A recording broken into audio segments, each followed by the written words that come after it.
takes a while to get used to, but I want you all to know that you are really welcome here and that we respect what you have had to deal with these last few years. We respect the long tradition of your people and what you have accomplished over the years, and I am sure that you will be successful. It's, as you know, a lot of you I think are farmers, right? When you have quality seeds, you can put them in foreign soil and they will blossom, they will bloom. And we are excited to welcome you here to our country where we think you will bloom, and we will hopefully allow you to have fulfilling lives for your children, and then we will bloom and we will benefit alongside you. So thank you very much for coming here. Yeah. I would like to add, again, on behalf of President Trump, Secretary Noem, we're just so grateful that you guys are here.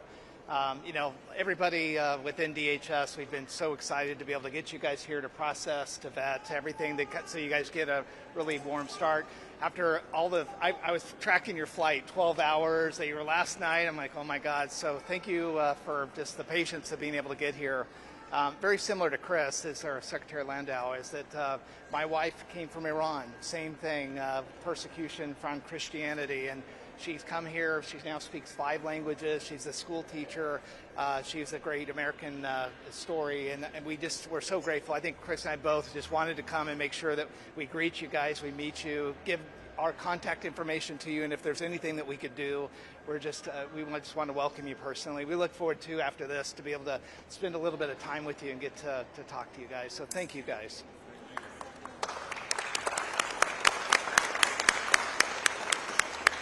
I think and I hope and I trust that you will find that the American people have very open hearts, that we are a very receptive, we're a very friendly, welcoming people. And, you know, today is the first day of your American.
does. It's truly amazing. One pocket for each friend.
Right here.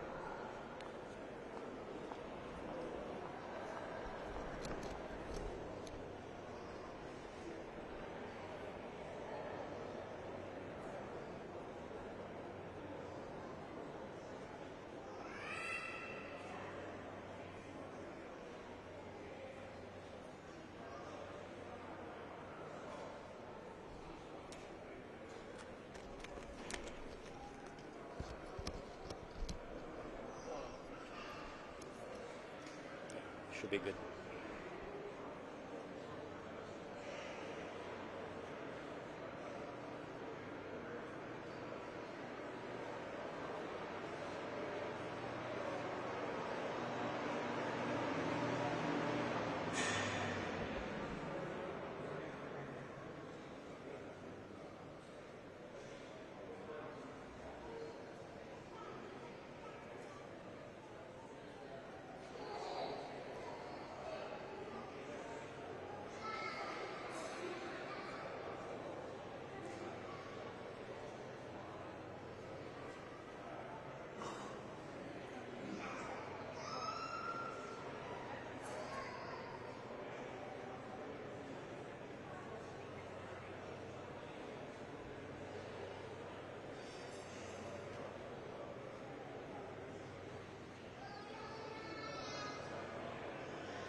us at DHS was awesome.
What's that?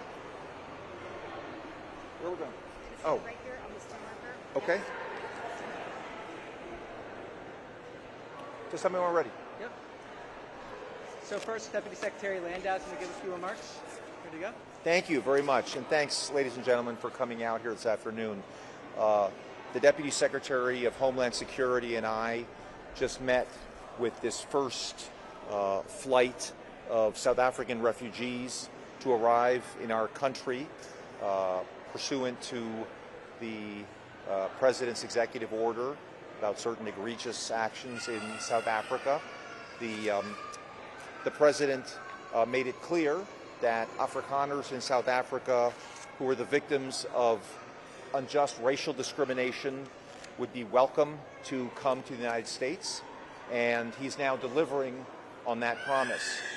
The Deputy Secretary and I just spoke to some of the folks who arrived on this flight, and they tell quite harrowing stories of the violence that they faced in South Africa that was not redressed by the authorities, by the unjust application of the law.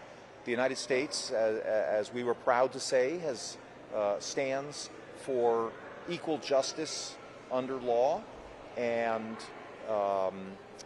the fair and impartial application of the law. And again, this is a group that has not experienced that and has, to the contrary, experienced violence and really fear for their lives in South Africa. They were really subject to very serious, egregious, and targeted threats. And we wish them well in their journey of the United States. We underscored for them that the American people are a welcoming and generous people, and we underscored the importance of assimilation into the United States, which is one of the very important factors that we look to in refugee admissions. And through this resettlement program for these folks who were vetted in South Africa, and we're sending a clear message that the United States really rejects the egregious persecution of people on the basis of race in South Africa, and we welcome these people to the United States and to a new future. Thank you very much. Yeah. Good afternoon. I'm Deputy Secretary Troy Edgar. First of all, I just want to thank President Trump, Secretary Noem, for the opportunity to come down here and welcome these folks from South Africa. I also am very grateful for Deputy Secretary Landau. We do a lot of work together to try to further the objectives of the President, and this has been a very important day. It was great to greet these folks that came in, to hear their stories, to hear what they've been through. This is a real situation. These people have went through a lot of stuff, and we're just grateful to have them in the U.S. As many of us know, the United States has a long history of bringing people over. My wife was an Iranian, came over during the regime change in the 70s, and she's now here, speaks 5 languages, a school teacher. We think the American dream is possible for these South Africans. We're super excited for them, and Deputy Secretary and myself have given these people our personal information and said anything we could do to help them be successful. We just want to wish them the best. We thank you guys for coming down here and celebrating this with us. Thank you. A couple questions. First, Breitbart. Hi, thank you for your time. What are some examples of racial discrimination or attacks that initially caught the eye of the Trump administration, and is there a pathway to American citizenship for these refugees? Sure. Well, thank you for that question. I think if you look at the executive order that the President issued back on February 7th of this year, it talks about the terrible expropriation act that was enacted last year in South Africa that allows for the expropriation without compensation of farmland. A fair number of these refugees were farmers who've farmed this particular land for generations and now face the threat not only of expropriation but also of direct violence. We had a chance to speak to them about many of these folks have experience with threatening invasions of their homes, their farms, and a real lack of interest or success of the government in doing anything about this situation, as well, obviously, as several very vociferous South African politicians repeating things like kill the Boer, kill the Afrikaner, and these people have been living under a shadow of violence and terror for some time now. Thank you. And now BBC. Thank you very much. I just wanted to know, there were many, from the BBC, there are many people who fit the criteria of seeking help, who are fleeing persecution. Afghans, for example, they live in a country run by the Taliban, but they're being denied refugee status. So I'm wondering, why has such an exception been made for the Afrikaners, especially when the South African government says they're not in danger? And are you going to open up the refugee settlement program for others? Thank you for that question.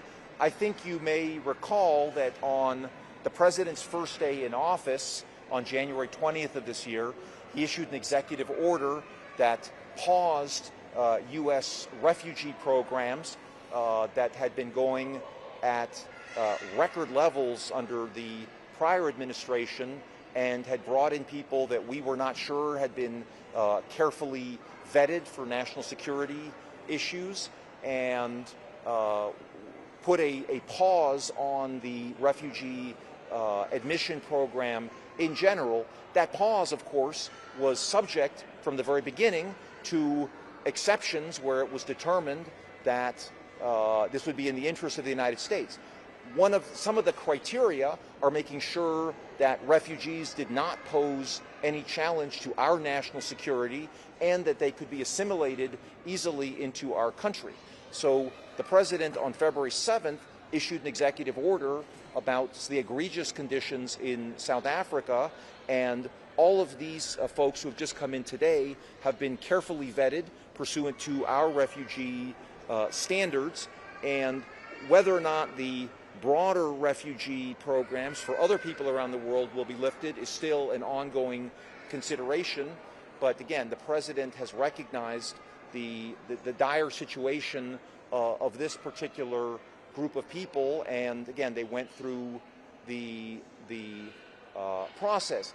It is not surprising, unfortunately, that a country from which refugees come does not concede that they are refugees, and unfortunately, the South African government has not done what we feel is appropriate to guarantee the rights of these citizens to live in peace with their fellow South Africans, which is why, under our domestic law, they were given refugee status. Thank you very much. All right, thank you. Thank you very much. How many people have come? How many people have been brought over? Release the number.